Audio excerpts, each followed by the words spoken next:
Бүгін қазақтың лирик ақыны, атаңызға айналған жазушы, поэт, аудармашы Мұқағали Мақатаевтың туған күні. Осыған орай өңірде әдеби музыкалық кеш ұйымдастырылды. Біртуар тұлға өз заманда лайықты бағалалмағанымен, қазіргі жастар үшін оның орны бөлек дейді шараға қатысушылар. Ақиық ақынның аты ешқашан өлмейді. Мұқағали Мақатаевтың шығармалары көпшіліктің ыстық ықыласына бөленген. Ұлы тұлға өмірден ерте кетсе де, қазақ поэзиясында өшпес із қалдырып үлгерді. Бүгінде Мұқағалидың өлеңдерін білмейтін қазақ жоқ шығар сірә. Оның артынан қуған жас өрендер де аз емес. Это необычайная личность. Мұқағали Мақатаев ұлы тұлға. Ол туралы қанша айтсақ та аздық етеді. Бүгін міне 92 жасқа толып отыр. Мына кітапханада Мұқағалидың кітаптары қойылған. Барлығын қайтадан оқып бір қуанып қалдық. Бұл іс-шараға 15 бала қатысты.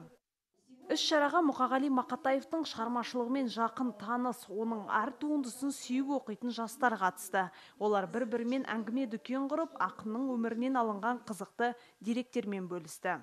Өзіме, өлеңіме бітер қанат, құшуға сыйдыра алман құшағыма, сондықтан жырым кетсін сен аймалап.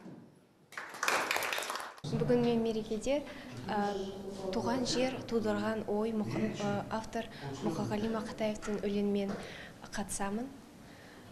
Мен ойымша осындай мерекелер әрдайым болса, біз өз тарихымызды, мәдениетімізді жақсы білер едік, ұмытпай оларды есте түсіріп, келесі ұрпаққа берер едік. Мұқағали Мақатаев ол менің ең жақсы көретін шығармашылардың бірі деп санаймын. Өйткені жастайымнан маған ата-анам осы Мұқағали Мақатаев туралы айтатынды, маған сол жастайымнан өзіме қалып, соны оқи бастағам. Және де қазір мен Мұқағали Мақатаевтың өлеңін оқитын боламын. Отан туралы деген өлеңін оқитын боламын.